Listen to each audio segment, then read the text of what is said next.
Hey y'all, it's your girl Cassandra here with Pecan Porch Boutique with another video for you guys. So y'all, I found this Royal Crown bottle, which we're going to start out with for project number 1 at the flea market. It's been like a year and a half ago, and it's been sitting out in my storage. So I drug it out and decided that I was going to redo it. I started off by trying to take the label off. And that's where things went bad, y'all. It took me forever to get this label off of here. By the time I got this label off of here, I was wishing this was a glass bottle and it was full of contents. But I tried spraying water, leaving it, scraping it. Nope, it was not coming off. I mean, the top part would come off, but underneath would not come off. So I Googled it, and they said take some cooking oil and put cooking oil on it. So I did that. I put cooking oil on it. I let it sit for a while. I came back and that did help, but it still did not get all of that label off of there. I'm telling you guys, I did the heat, my heat gun. I did some sandpaper. I just got it off the best I could because by this time I was done with this label.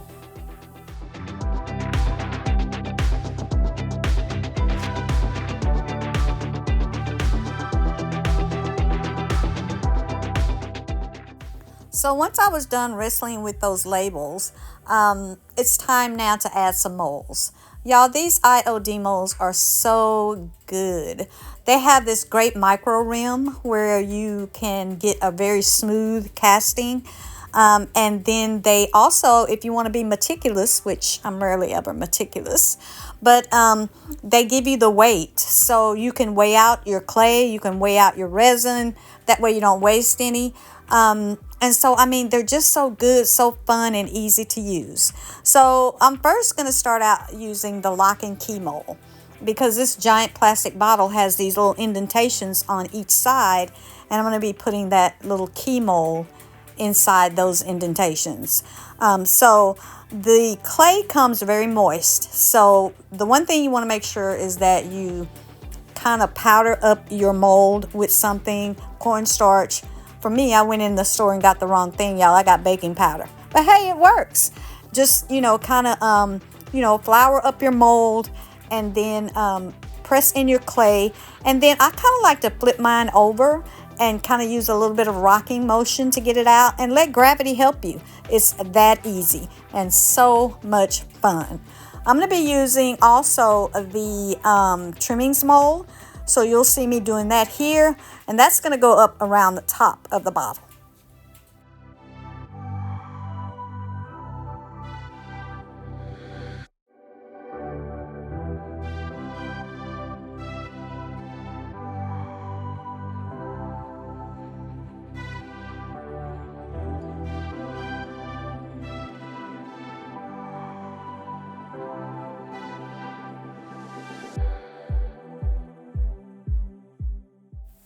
So here are those little indentations I was talking about.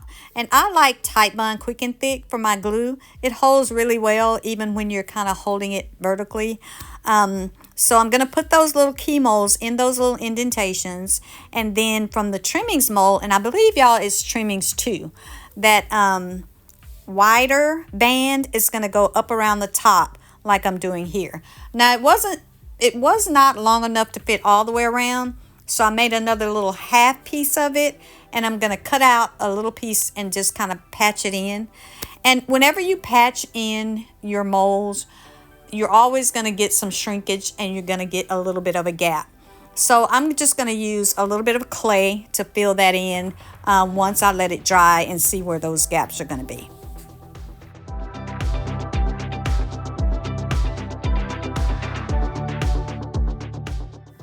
And here's a look at our bottle with all the molds on it. You can see that I also use the wings and feathers mold at the top, kind of shoulders of the bottle. I used the little stopwatch from the cameos mold, but I took the little top part off of it and just kind of used the clock part. I also used the roses mold at the bottom on each side. So those are the molds that I used for the bottle. And now it's time for some paint, y'all. And y'all already know how much I love layers. So we're going to be layering this bottle. So I'm starting out with DIY's Cherry Picked. It's such a pretty deep purple. That's going to be my very first color that we start with to start our layers.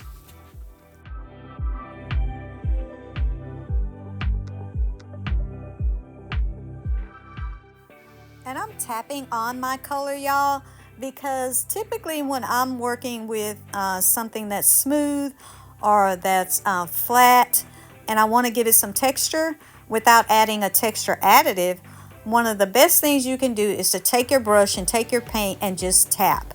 That creates a small amount of texture that really kind of helps build up your piece and takes it from that flat to that kind of a just a little bit of a texture.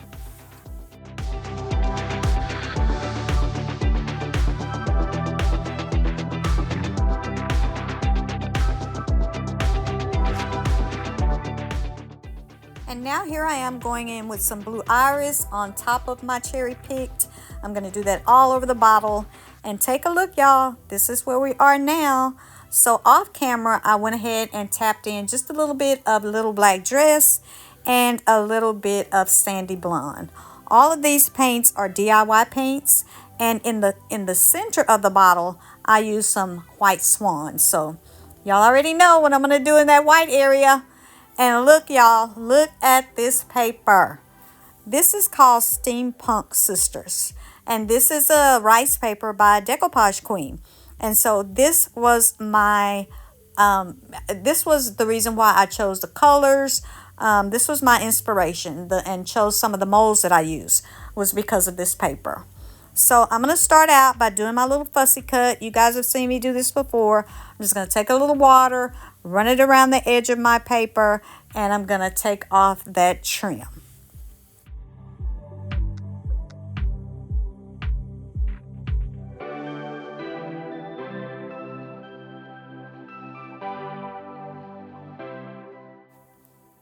So where I used white on the bottle, I am going to be putting this decoupage paper.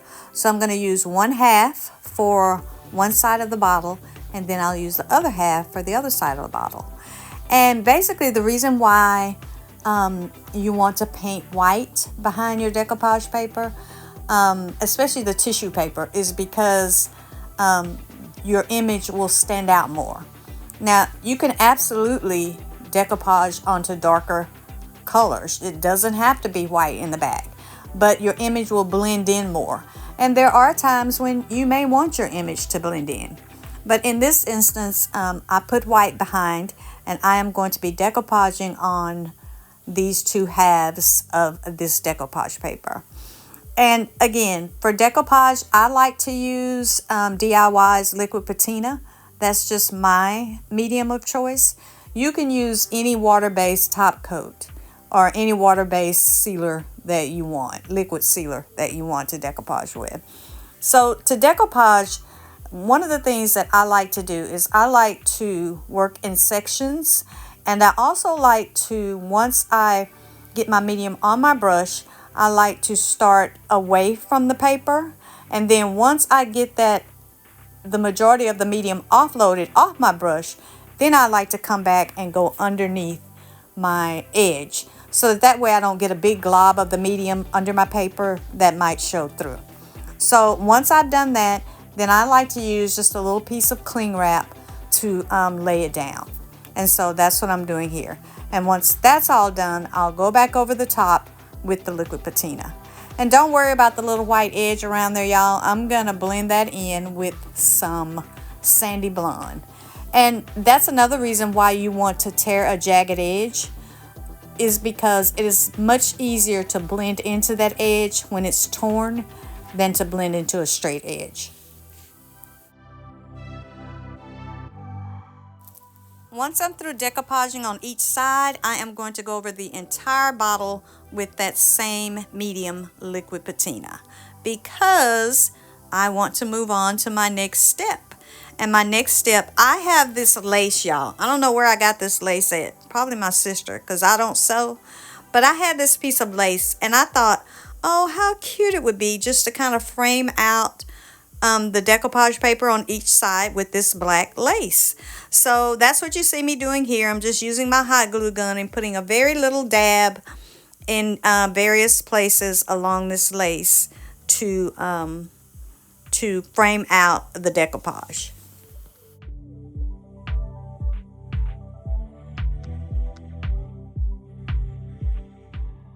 And y'all already know what's coming next. I was so happy that the top of this bottle was gold, because now I'm going to use my Pent Art metallic paste in gold to go over all the molds. That way it kind of coincides with the top, right? I mean, that's the only reason I'm using gold. Not really. Y'all know I love gold. I would have used it anyway. But that's what you see me doing here. And another thing you want to do if you're using metallic and you want it to stand out, you want to put your liquid sealer on first and then put your metallic paste on last. So here, y'all, let's take a look back at what this bottle looked like before and look at it now. Oh my gosh, y'all, I am so in love with this giant plastic bottle. What do you guys think? I thought it turned out really, really pretty.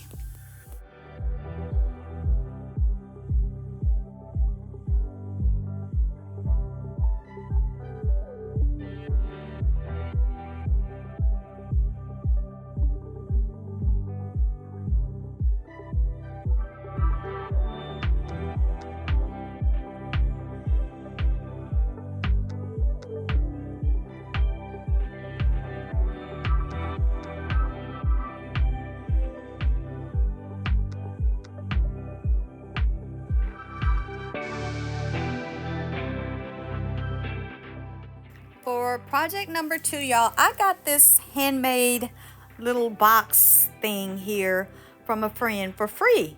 So this was a free gift. And I just thought it was really, really cute, but it's been sitting around too in my stash forever. So I am going to give this a really pretty upcycle. And I thought this little box could be one or two things. It could be maybe something that you sit on an office desk and keep your office supplies in, or maybe something you could sit on top of a dresser and maybe keep some perfumes and stuff in. So I'm gonna go for the latter. So we're gonna be making it kind of like a perfume, cotton ball, pretty thing holder. So you'll see me here. I'm gonna start out by using IOD's Laurel mold. And this is gonna also get a lot of molds, y'all. And so I'm just gonna start with the swags, making some of the swags off of this mold, and then I'm gonna make the little bow, and we're just gonna make some more molds. I mean, it's been a mold marathon so far. Why not keep going, right?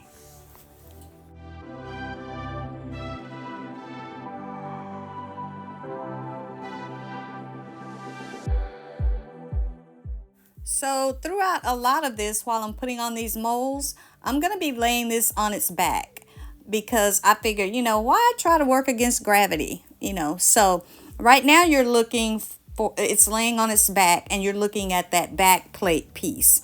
And I'm just going to try to position, and I'm just doing this by eye, y'all. I'm not measuring, because I don't measure good. So I'm just positioning my little, starting out with these little swags. I'm just going to position them on this top piece and then keep moving.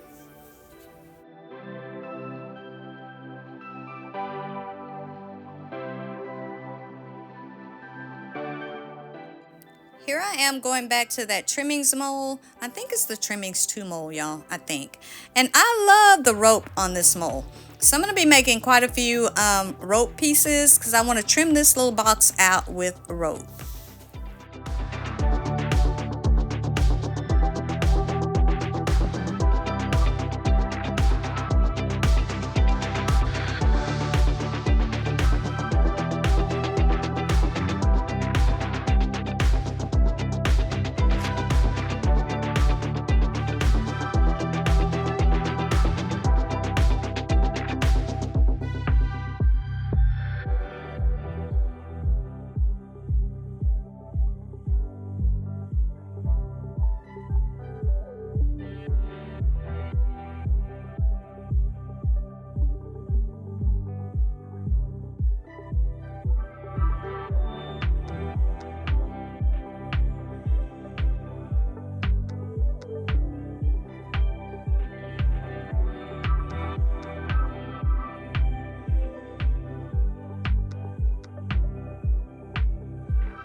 And now here I am. I'm going to cast some of the roses from the roses mold. I love this mold, y'all. And then I'm also going to be using some of the roses from the heirloom roses mold.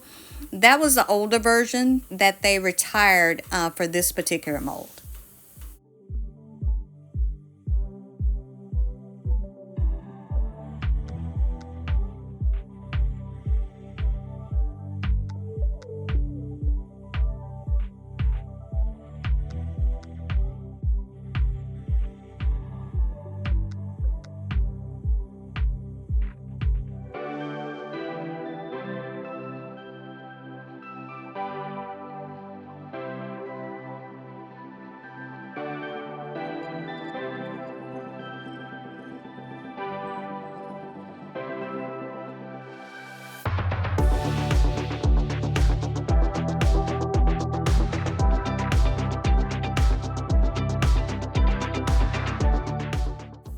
And here's what it looks like all mold up. So I'm gonna let this dry overnight, and then I'll in the morning I'll come back and I'll check. And for anywhere where it's separated some, this is air dry clay, y'all, so it is gonna separate. There's nothing you can do about that. But it's easy to fix. You can either fill it in with a little bit of extra clay, or you can use that DAP, that fast dry DAP to fill in. So I'll just wait till in the morning, and any cracks that I see, I will fill it in at that time. So here we are the next day, and it's time for paint, y'all. So this is gonna get layers too, y'all. I love a layering. So I'm gonna start out though with a base coat of a DIY's. This is vintage linen. It's kind of a soft white. So that's gonna be the base coat for the whole thing to start out. So, and also y'all, if you guys are interested in anything that you see me using in this video, you can find it on my website at www.pecanporchboutique.com.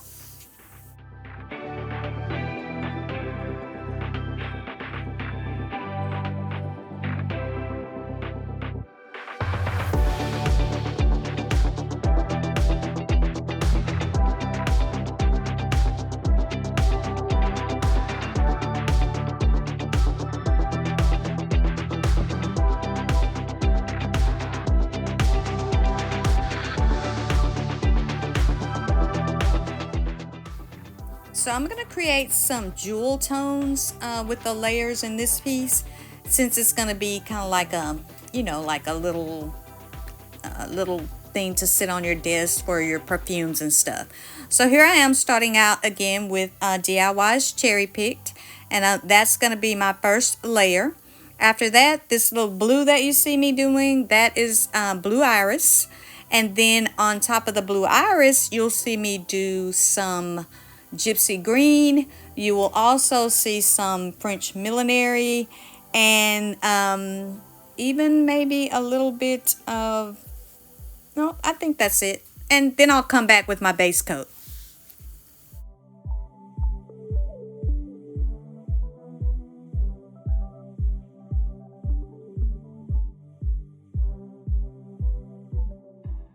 Now, this is where you can just play, y'all. Just have fun with your colors. Just blend in, blend out. If you don't like something, take it away with another color. Take it away completely, or add more colors in. This is the fun part. This is, I mean, and it's gonna look horrible. You're gonna be like, what the heck am I doing? But you have to trust the process.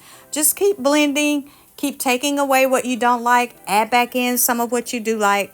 Here you see I'm just going back in now with my base coat. But when I come back, I'm gonna go back in again with some of the same colors that I've already used.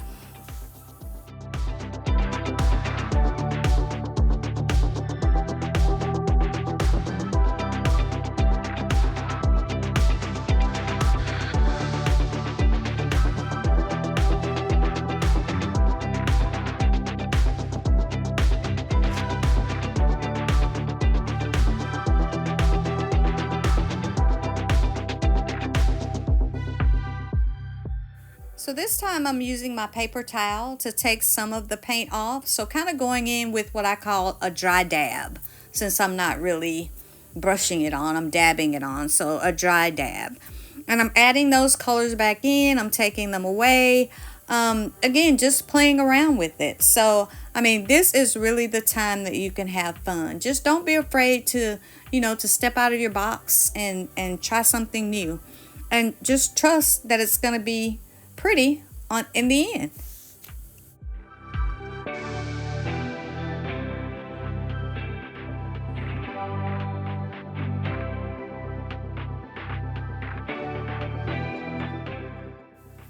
Layering really does add a unique look to your pieces of furniture.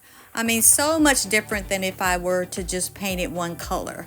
You get kind of the mysteriousness of, what's in the background, what color is behind the front color.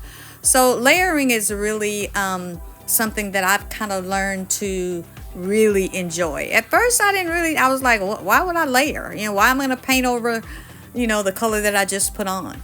But it really is a very unique way to get, or a very different way to get a unique look. So y'all, I finally had to break down and get a new kind disregard stamp because I really messed up the last one that I had by not keeping it clean, by not putting it up. So I got a new one. And whenever you get a new stamp, one of the first things you want to do is just take a little bit of sandpaper and just kind of glide over it in every direction. And that basically just takes the newness off the stamp and gives it a little bit of grit so that it holds on better. So here I am with the Kind Disregard stamp, and I'm using IOD's Stone Gray ink because I didn't want the black with this stencil. I kind of wanted it to be softer like the colors that we've already used. But I'm using something different here, y'all. So once I get the stamp all stamped up, I just take my little baby wipe and take off the parts of, around the sides and where ink got where it wasn't supposed to. But I'm going to use something different a little bit later on, and you guys are going to see it. I'm really excited too about it.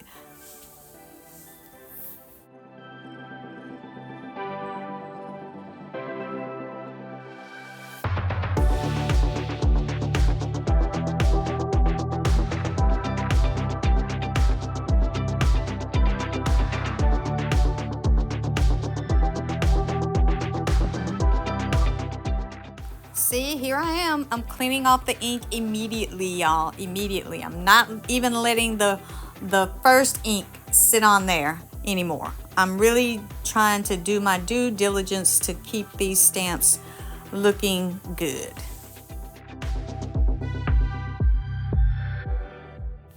So now to get my stamp on the other side, I'm not going to need the whole stamp. So what I'm going to do is I'm just going to lay it down as though I were going to stamp it. And then I'm going to use my blue tape to kind of divide where it's already been stamped and where the other half of the stamp or the other part of the stamp should go. And so now I'm just going to lay it down, and then I'm going to stamp on the side not the whole side. So I'll just stamp on the side where I divide it using my blue tape. And then that way I know I only have the part of the stamp that I need that fits.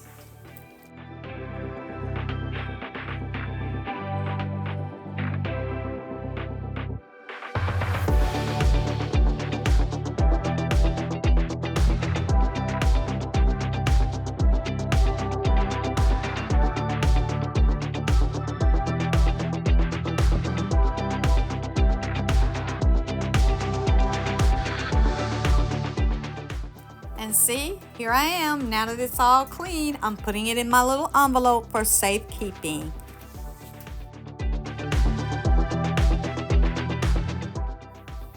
So now, since we've decided that this is kind of going to be one of those little things that you can sit up on your dresser, maybe put your perfumes on, put some cotton balls in the drawer, I have the cutest stencil, y'all. This is a vintage stencil. It's like one of those vintage perfume bottles. And so I'm going to be stenciling this on each side. And remember when I said that I had something new?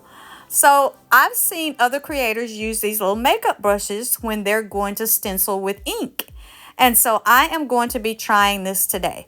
So I'm just going to be taking my little makeup brush, rubbing it in my ink, and stenciling with it, y'all.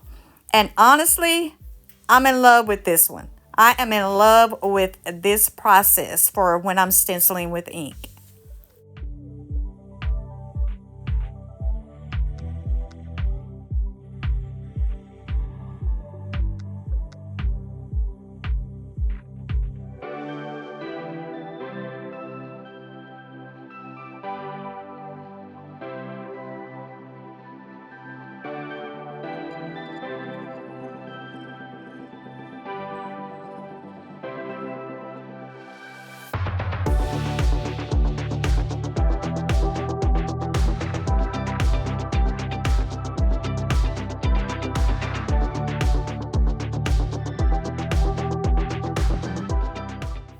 This stencil is very good quality, y'all. Very thick, very good quality. And so you know, it's not flimsy, and so you don't get, the parts don't move around or anything, and it's small enough to do on smalls. And look how cute this turned out, y'all. Isn't that adorable? I'm going to be putting on these little feet. They're really candle holders. I found them at Hobby Lobby. I have some leftover decoupage paper from the wallpaper decoupage from Recycled Treasures, and these cute little handles.